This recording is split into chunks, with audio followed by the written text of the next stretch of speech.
বইমেলায় মানুষ বই দেখতে আসেন, বই কিনতে আসেন, বই পড়তে আসেন। পাঠক লেখকের সমাবেশ বলা যেতে পারে, এবং সেই সঙ্গে সঙ্গে পাবলিশারেরও সমাবেশ হচ্ছে, প্রকাশকেরও সমাবেশ হচ্ছে এই বইমেলা। বইমেলায় আরও কি পাওয়া যায়? হ্যাঁ, বইমেলায় ফুড স্টলের খোঁজ সবাই রাখেন, ফুড কোর্টের দিকে সবাই যাত্রা করেন, কারণ সারা দিন ধরে বইপত্র দেখতে দেখতে খিদে তো পাবেই মানুষের, তাই না?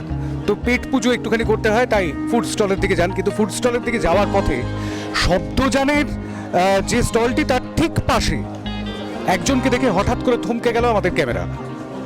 তার কারণ হাতে আঁকা ছবির সমাহার। সেই সব ছবি নিয়ে তিনি হাজির হয়েছেন বইমেলায়, এবং সেই সব ছবি আমি রাহুলকে বলবো সেই ছবিগুলো দেখাতে। এবং সেই ছবি কিন্তু এখানে রয়েছে বিভিন্ন মাধ্যমে, শুধুমাত্র যে কাগজে আঁকা, কাগজে জল রঙে বা পোস্টার কালারে আঁকা ছবি সেরকমটাই নয়, সেই সঙ্গে সঙ্গে বিভিন্ন মাধ্যমের সরার উপরেও পেন্টিং রয়েছে, এবং সেই পেন্টিংগুলো একটু বেঙ্গল স্কুলের ধারা অবলম্বন করে, অর্থাৎ যামিনী রায়ের ধারা অবলম্বন করে আঁকাও যেমন রয়েছে, তেমনি একেবারে অত্যাধুনিক, মানে আধুনিকোত্তর যুগ বলা যেতে পারে, উত্তর আধুনিক যুগের আঁকা তেমন নিদর্শনও রয়েছে। কিন্তু যিনি নিয়ে এসেছেন তাকে আপনারা দেখলেন, তার সঙ্গে একটা পরিচয়টা সেরে নি। আপনার নামটা বলবেন? এই আঁকা ছবি নির্মল বোস। কোথায় থাকেন? খড়দায় থাকে। খড়দা থেকে প্রত্যেকবার বইমেলাতেই কি আসে? প্রত্যেক 35 বছর আসি, 30 বছর আমি আসি।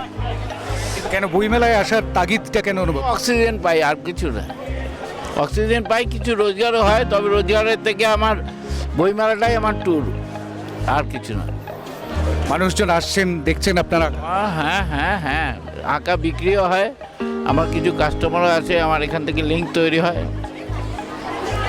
আমাদের মতন যারা সাংবাদিকরা, সংবাদ মাধ্যমের প্রতিনিধি, তারাও আসছেন আপনাদের কাছে? ইউটিউবে লোক এসছে, আমার আর একটা এনজিও আছে, তারাও এসছে, আসে আমার কাছে তো আসেই।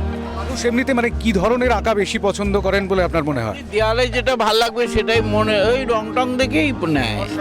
হ্যাঁ, ঘর সাজানো, এমনি আর কোনো ব্যাপার না। ছোট ছবি তো, ঘর সাজানোর জন্য এই ছবিগুলো বিক্রি হয় বা নেয়, দেখে।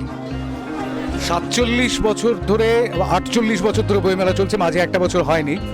47 বছরের বইমেলা, 47তম বইমেলা, আর তাতে 35 বছর ধরে আপনি আসছেন। ময়দানের বইমেলা এবং এখানকার বইমেলার ফারাকটা বুঝতে কি, সায়েন্স সিটি ছিল, তারপরে সল্টলেক ছিল, তারপরে এখানে।